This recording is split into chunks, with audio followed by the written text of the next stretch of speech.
Mesdames, Messieurs, bonjour. Après une pause de quelques mois, votre journal télévisé de l'ISRA fait son grand retour avec un condensé des événements qui ont marqué la vie de l'Institut durant ces dernières semaines.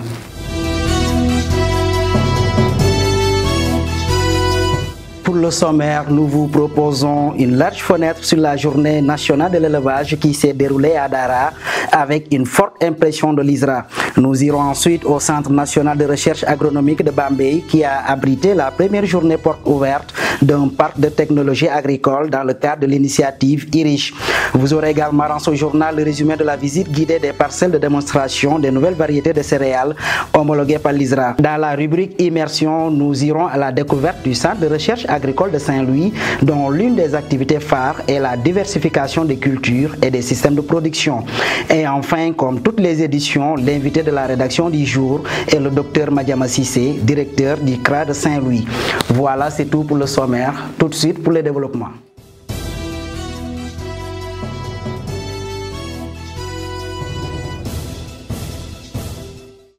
Mesdames, Messieurs, bonjour et bienvenue. Nous démarrons ce journal par l'organisation du comité scientifique et technique de l'ISRA, CST, qui s'est tenu du 13 au 17 décembre dernier par visioconférence.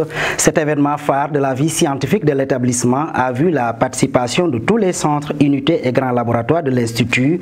Les participants ont, durant 5 jours, échangé sur les recommandations du dernier CST, les résultats des projets et activités scientifiques en cours, ainsi que le programme scientifique 2022. Des journées de réflexion dans le but de proposer une évolution du système de suivi, d'animation et de programmation scientifique ont également été effectuées. Et comme nous l'avons évoqué dans les titres, la 7e édition de la journée de l'élevage a vécu à Dara où elle s'est tenue le 27 novembre dernier. L'ISRA y a fait étalage de son savoir-faire dans les domaines de la santé et des productions animales. Retour sur les temps forts de la visite du stand de l'Institut par le président de la République, son Excellence Macky Sall. C'est un reportage d'Ibrahima Diaw. L'ISRA a brillamment participé à la 7e édition de la journée nationale de l'élevage qui s'est tenue le 27 novembre 2021 à Dara sous la présidence du chef de l'État.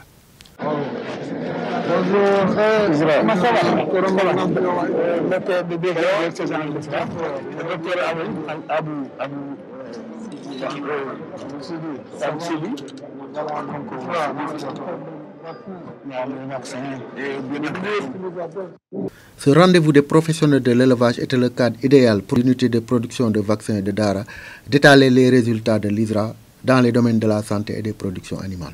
Nous faisons des vaccins depuis la volaille jusqu'aux équidés, notamment contre les principales maladies. Il est vrai qu'il y a des maladies classiques aussi, qui font l'occasion de faire des campagnes de vaccination avec lesquelles on fait les vaccins. Donc on a une gamme d'environ plus de types de vaccins. Donc pour le Sénégal et pour la sous-région. Donc les actions de l'ISRA envers l'élevage sont de deux ordres, la production animale et la santé animale. La production animale à travers la sélection, l'alimentation et l'étude des écosystèmes. Maintenant la prévention à travers le diagnostic, la sérosurveillance et Au niveau de l'espace dédié au Centre national d'amélioration génétique, le zébi Gobra issu du noyau de sélection du CRZ a fortement impressionné. En fait, ce que nous avons choisi de vous présenter, ça c'est la race locale. Issu en fait, c'est le zébi Gobra, issu en fait du noyau de sélection du CRZ. Et c'est des animaux en fait vraiment qui ont été sélectionnés, qui ont un potentiel de croissance exceptionnel. Et les expériences ont montré qu'en travaillant en fait sur nos races, on peut avoir en fait des produits. Ça c'est les résultats de la viande. Et en termes de qualité-quantité, on a eu des produits en fait, qui ont damé le pion à la Brahman américaine, à la Hereford et à l'Angus. Ça veut dire qu'en fait, nous, on a des animaux qui ont un potentiel exceptionnel. Il en est de même pour la chèvre Mahorera, qui est une race laitière. C'est l'ISRA. Les gens de l'ISRA. Bonjour, docteur Son. De chèvre Mahorera, voilà, de l'ISRA. C'est les chèvres des animaux de centre de recherche technique de Dara. On a amené des pour accompagner les acteurs de la filière laitière. Elles font 3 à 4 litres par jour, avec 750 grammes de fourrage et 600 grammes de concentré. Merci. C'est pour accompagner les acteurs de la filière laitière. Quittons la zone sylvo-pastorale pour allier le bassin arachidier où le CNRA de Bambey a abrité une journée portes ouvertes d'un parc de technologie agricole dans le cadre de l'initiative IRICH. Il s'agit d'un espace d'exposition des technologies et innovations de pointe dans le domaine agricole. Plus de précisions avec notre reporter Astofaï Gueye. Le Sénégal, à travers le Centre régional d'excellence sur les céréales sèches et cultures associées, abrité par le CERAS ISRA, a été choisi pour mettre en place le premier parc de technologie agricole. À cette occasion, une journée porte ouverte a été organisée en collaboration avec les partenaires techniques et financiers le 6 octobre 2021 à la station expérimentale du CNRA de Bambey. Le directeur général de l'ISRA, Dr Momar Talasek, qui a présidé la cérémonie d'ouverture, en présence des partenaires, revient sur les objectifs de cette journée et la structuration du projet. Nous sommes donc à la fois heureux et honorés que le Sénégal, à travers le Centre régional d'excellence sur les céréales sèches et les cultures associées de l'Institut sénégalais de recherche agricole, ait été choisi pour abriter le premier parc technologique où sont exposées les technologies et innovations de pointe des chaînes de valeur agricole ou des démonstrations grandeur nature. Le directeur exécutif du CORAF a par ailleurs félicité le Sénégal pour cette réalisation qui est un exemple à suivre pour les autres pays. L'idée était que beaucoup de technologies étaient disponibles dans les stations, mais n'étaient pas forcément connues des utilisateurs. Et il fallait donc créer une vitrine. Donc, né du constat que les innombrables interventions de recherche ne sont pas forcément bien coordonnées, il fallait créer cette plateforme-là qui permette donc de montrer non seulement qu'il y avait de la coordination, mais qu'il y avait urgence à faire en sorte que ceux qui doivent bénéficier de ces technologies-là puissent les voir et interroger ceux qui les ont créées et se les approprier. Dr Aliou Faye, chercheur au CERAS, coordonnateur du projet, n'a pas manqué de se réjouir de la réussite de cette première journée, tout en remerciant les différents partenaires qui ont contribué à son succès. Donc nous espérons qu'à travers cette initiative, nous pourrons faire passer les messages pour que les producteurs puissent voir ce qui a été fait, comment les adapter et éventuellement s'il y a des contraintes, qu'on puisse réfléchir ensemble vraiment pour les soulever.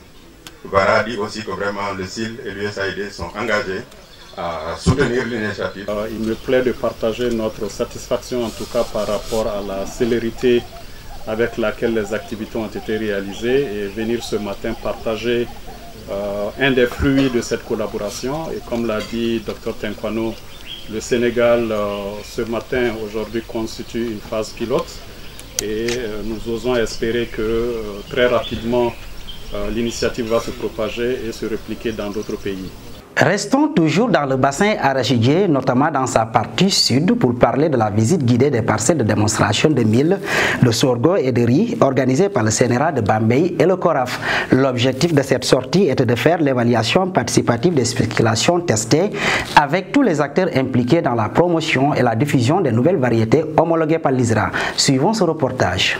Évaluer l'adoption de nouvelles variétés de céréales testées dans les zones du bassin arachidier, c'est le travail que s'est livré le CNRA de Bambey en compagnie de ses partenaires à travers une visite guidée des parcelles de démonstration.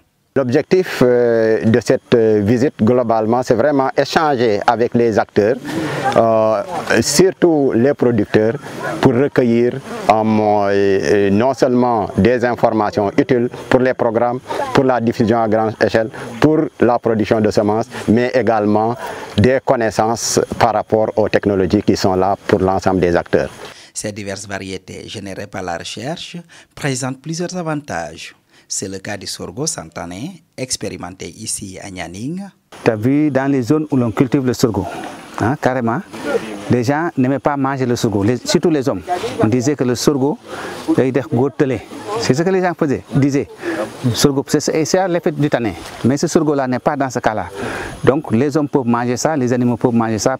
Le 17 août, c'est à partir du 17 août que nous avons semé. Mais regardez, ça produit déjà. Vraiment, c'est une bonne variété. Nous avons bon espoir que si nous parvenons à disséminer cette variété dans l'ensemble de la zone, nous aurons de très bons résultats. Ou encore ces milles à haut rendement cultivés à Medina Sabah, au sud-ouest du pays. Quand on a estimé, c'était autour de 2 tonnes 850 kilos, 2 tonnes 850 à l'hectare. Donc ça, c'est une performance et le producteur l'a reconnu.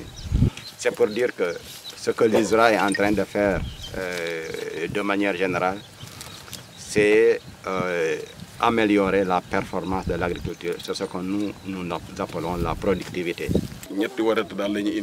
Les 3 variétés qu'ils nous ont remis sont vraiment de très bonne qualité. D'ailleurs, les résultats sont là bien visibles avec d'excellents rendements. Après Nianing et Medina Sabah, l'équipe s'est rendue dans une autre parcelle de démonstration située à Karang, près de la frontière gambienne. Objectif, apprécier les performances des variétés testées dans la zone. On n'a jamais eu de si bons résultats. Nous rendons grâce à Dieu. Et cette année, l'ISRA nous a facilité la tâche en nous remettant directement les semences. Et avec notre expérience, nous avons fait le reste et vous voyez les résultats. Pour Dr Caroline Makom-Tosogi, expert en transfert de technologie au CORAF, il est important de vulgariser les performances de ces nouvelles variétés de l'ISRA afin de permettre à l'agriculture sénégalaise, voire ouest-africaine, d'être beaucoup plus productive. On s'est toujours plaint du fait que notre agriculture en Afrique de l'Ouest et du Centre n'est pas assez productive et que les paysans n'adoptent pas suffisamment les technologies que nous développons dans les centres de recherche. Et nous espérons bien qu'à travers ces approches de mise en place des parcelles de démonstration et aussi à travers les journées portes ouvertes qui permettent aux paysans de venir voir sur place quelles sont les performances des nouvelles variétés, ils vont comprendre qu'en fait, il existe des nouvelles variétés qui peuvent augmenter leur production et surtout leur permettre d'atteindre l'autosuffisance alimentaire. À l'issue de cette visite, les paysans et producteurs ont exprimé toute leur satisfaction sur les variétés proposées, comme le montrent par ailleurs ces quelques pas de danse esquissés devant l'ISRA et ses partenaires. Retour à Dakar pour parler du lancement du projet Biostar. Son objectif, contribuer à la sécurité énergétique et alimentaire en Afrique de l'Ouest en développant un secteur bioénergie innovant et en répondant aux besoins des PME qui s'activent dans la transformation agroalimentaire. Plus de précisions dans ce compte rendu. Au Sénégal, une des problématiques majeures pour les PME évoluant dans la filière agricole demeure l'accès à l'énergie. Ces dernières éprouvent d'énormes difficultés pour avoir une énergie permanente et durable. Le lancement du projet Biostar est donc bien accueilli par les autorités qui voient un atout pour le pays dans ses efforts de réduction du déficit énergétique.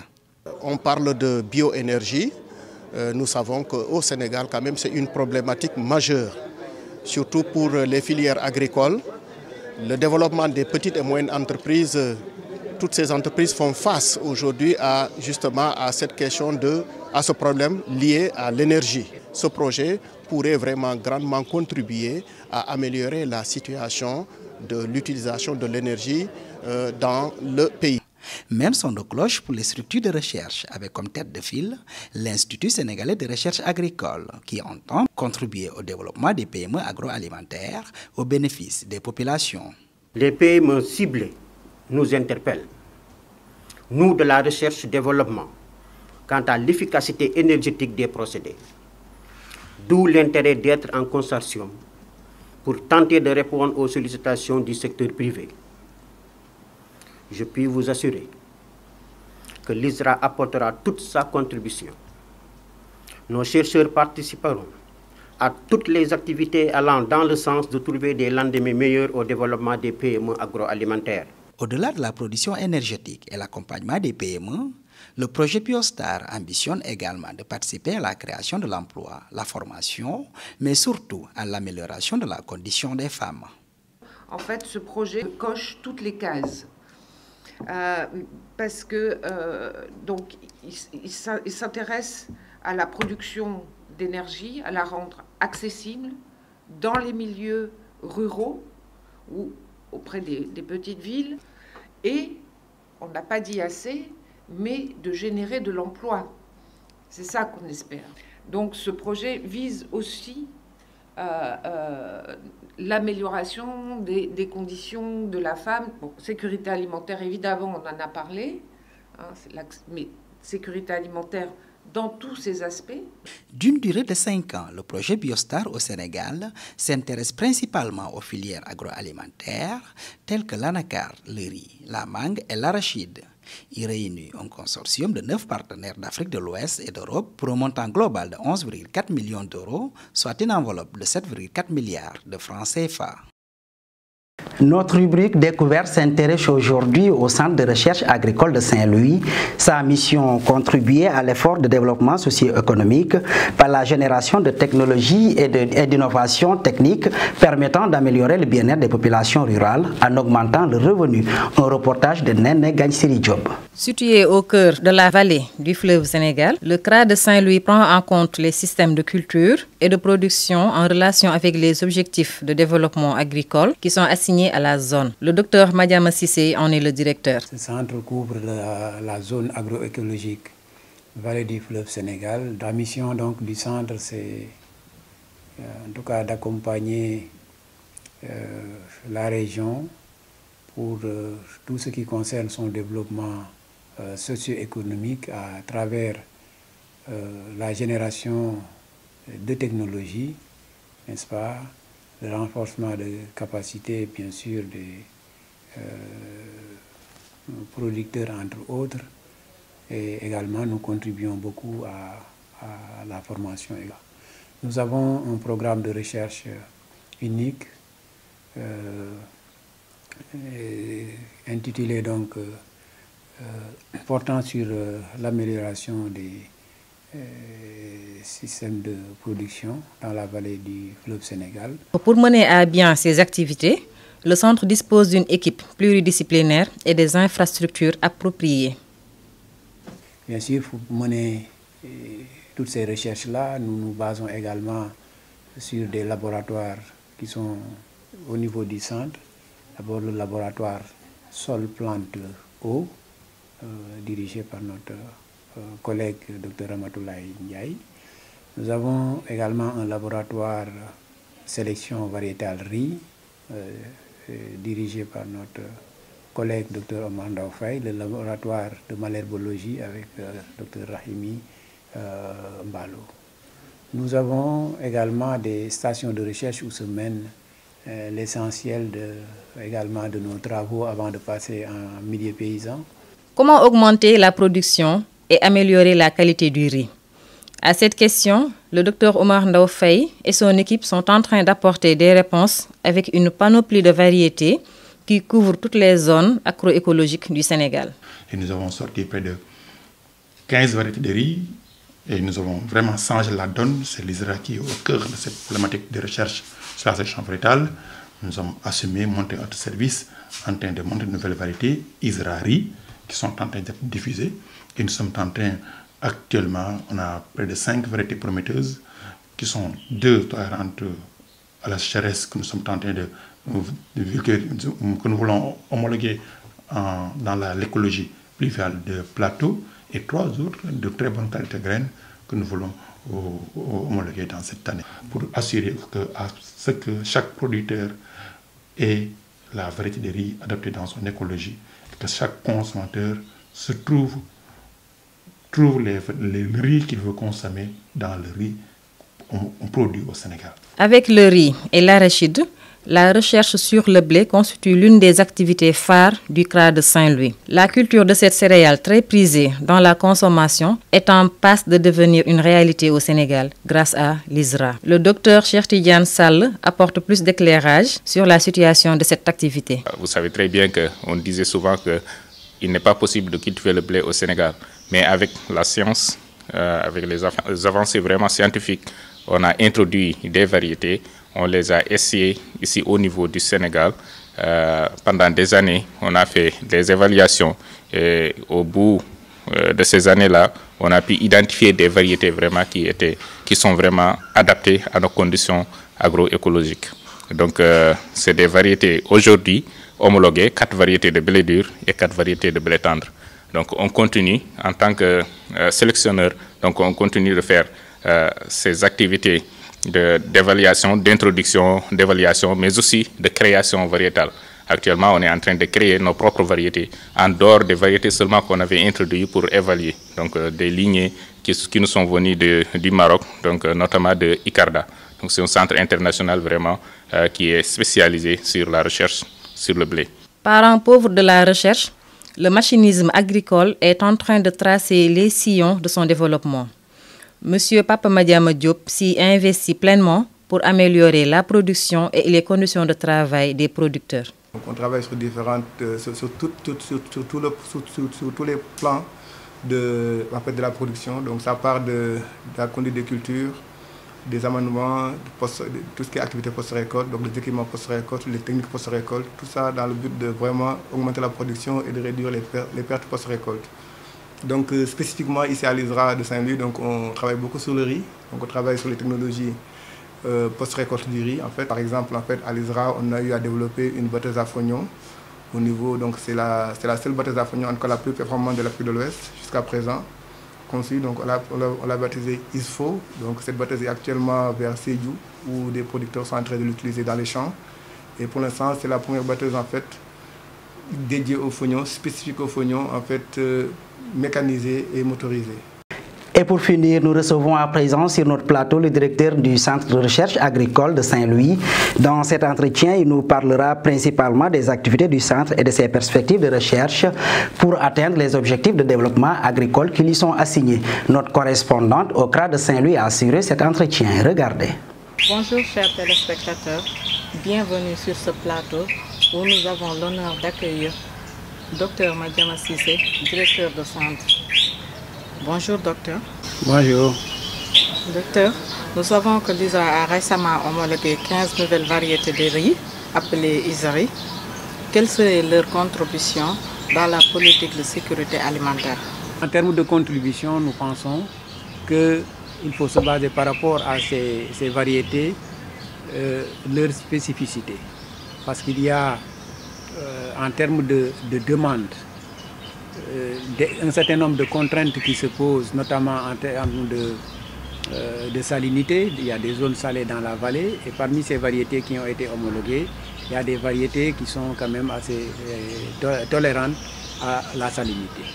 Il y a également la question du froid et il y a des variétés qui sont également tolérantes au froid pour permettre en tout cas aux producteurs, comme par exemple en ce qui concerne la saison sèche chaude, de pouvoir implanter leur culture assez tôt, même si c'est relativement frais, et de pouvoir récolter bien avant l'arrivée de l'hivernage. C'est un avantage véritablement que nous avons pour de mettre en tout cas ces variétés-là à la disposition des producteurs. Également, en dehors de ces questions-là, nous savons qu'en termes de demande également, de qualité de riz, le riz parfumé et aromatique, en tout cas, est relativement très demandé sur le marché par le consommateur. Il y a également des variétés aromatiques qui font partie de ce lot des variétés qui ont été homologuées. Maintenant, pour revenir à votre question et accompagner les programmes qui sont en cours pour l'autosuffisance, il va falloir maintenant passer à une étape de vulgarisation, de diffusion, n'est-ce pas, de ces variétés-là, que ces variétés soient exposées aux producteurs. Nous savons aussi que l'ISRA a récemment homologué 8 nouvelles variétés de blé. Donc, quelle serait leur contribution socio-économique au niveau du Sénégal? L'ISRA, depuis des années quand même, s'est engagé à travailler, à mettre à la disposition du producteur sénégalais des variétés. Et on est arrivé l'année dernière donc, à homologuer 8 variétés. 8 variétés de blé tendre, le blé tendre qui est destiné donc à la fabrication du pain, etc. Le blé dur qui est destiné à la fabrication des pâtes, semoules, entre autres. Cette homologation de ces 8 variétés-là nous ouvre aujourd'hui les portes de la production. Donc à partir de ce moment-là, rien n'empêche que les Sénégalais désormais deviennent un pays producteur, n'est-ce pas, de blé. En dehors de cette homologation, bien sûr, il faut accompagner la variété en ce qui concerne les techniques culturelles. En tout cas, l'ISRA est prêt. Et là également, comme ce qu'on a dit pour le riz, certainement, ça sera en relation avec tous les acteurs de la région que nous arriverons la main dans la main, n'est-ce pas, à contribuer à faire de sorte que cette culture soit de plus en plus répandue au niveau de la vallée du fleuve Sénégal. Quel rôle pourrait jouer l'ISRA dans le dispositif de la reconstitution du capital semencier? L'ISRA de Saint-Louis on a des stations importantes qui sont dévolues, par exemple, à la riziculture d'abord, parce que, comme je l'ai dit tout à l'heure, on est dans une région à vocation aussi rizicole. Donc, à travers sa station expérimentale de Fanaï, nous savons que cela accueille une bonne partie de notre production de semences de pré-base, parce que c'est les premiers niveaux de production, n'est-ce pas, de semences à travers, depuis les souches que nous avons au niveau, nous recevons des sélectionneurs, c'est l'unité de production de l'ISRA, l'unité de production de semences de l'ISRA, donc qui prend le relais pour faire la multiplication des semences au niveau de nos stations, par exemple de Fanaï en ce qui concerne le riz, pour les semences de pré-base. La même chose est valable également pour ce qui concerne l'arachide. Les semences de pré-base arachide, pour l'essentiel, sont également produites ici au niveau de notre station expérimentale Serigne Moustapha Bassirou Mbacké de Ndiol. Donc l'ISRA, l'un dans l'autre, pour ne citer que ces deux spéculations, contribuent fortement, n'est-ce pas, au programme, ce programme de l'État consistant à reconstituer le capital semencier de notre pays. Merci, directeur, de nous avoir accordé cette interview. C'est moi qui vous remercie. Vous m'avez permis en tout cas de partager avec vous nos impressions par rapport à ce qu'on est en train de faire. Merci. Nous vous donnons rendez-vous le mois prochain avec un autre invité. Merci. Merci beaucoup Fota Gueye, c'était le dernier élément de cette édition. L'actualité se poursuit également dans nos différentes plateformes digitales. Merci de nous avoir suivis. Rendez-vous donné au mois prochain. D'ici là, portez-vous bien. Au revoir.